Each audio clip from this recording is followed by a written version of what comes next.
ষ্টুডিঅ'ৰ সৌজন্যত আমাৰ এইটো প্ৰথমটো প্ৰয়াস আৰু এই শিল্পিকা ষ্টুডিঅ'ৰ এই প্ৰথমটো প্ৰয়াসত মূল গুৰি ধৰোঁতা হিচাপে আমি নাম ল'ব লাগিব আৰিফ আলী।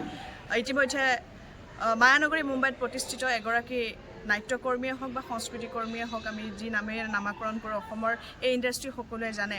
আৰু ৰাষ্ট্ৰীয় নাট্য বিদ্যালয়ৰ পৰা pass out Monimala Das, Dengrali creators হাবৰ সমূহ আমাৰ নাট্যকৰ্মীসকল আজি এই শিল্পিকা ষ্টুডিঅ'ৰ সৌজন্যত একেলগে আমি উঠি অহা নৱপ্ৰজন্মক যাতে নাটকৰ বিষয়ে কিছু অকণমান হ'লেও যদি শিকাব পাৰোঁ।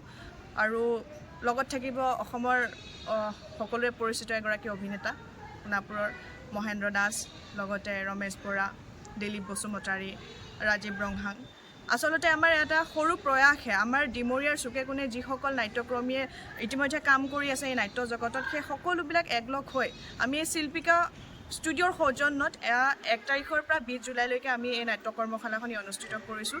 গতিকে ইয়াতে যদি পৰৱৰ্তী সময়ত কালি বা পৰহিলেও যদি কোনো ইচ্ছুক ছাত্ৰ ছাত্ৰী আহিব বিচাৰে, গতিকে তেখেতসকলে আহি অংশগ্ৰহণ কৰিব পাৰে। নাজানো আমি কিমান দূৰ শিকাব পাৰিম, কিন্তু এই যি গ্ৰীষ্মকালীন যিটো দিন, সেই দিনকেইটা যাতে এনে অথলে নাযায়, কিবা এটা যদি শিকিব পাৰে সেয়া আমাৰ কাৰণে এটা আমি বৃহৎ ডাঙৰ কিবা কাম কৰিছোঁ বুলি ভাবি ল'ম।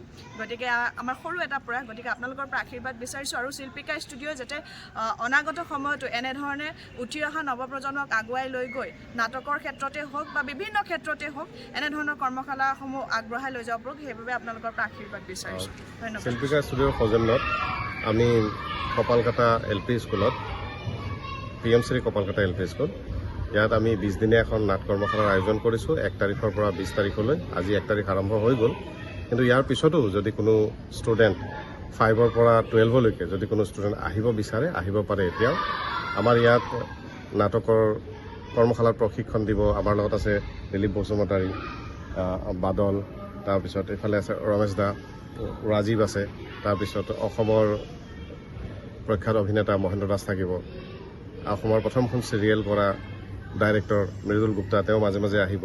NSDৰ পৰা পাছ আউট মণিমালা দাস, তেওঁ আহিব।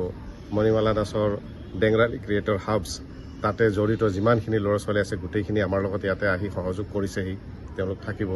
গতিকে এই সময়খিনিত, গ্ৰীষ্মকালীন সময়খিনিত যাতে ল'ৰা ছোৱালীখিনিৰ সময়টো অলপ ভালদৰে আমি ব্যৱহাৰ কৰিব পাৰোঁ, তাৰে এটা প্ৰয়াস কৰিছোঁ।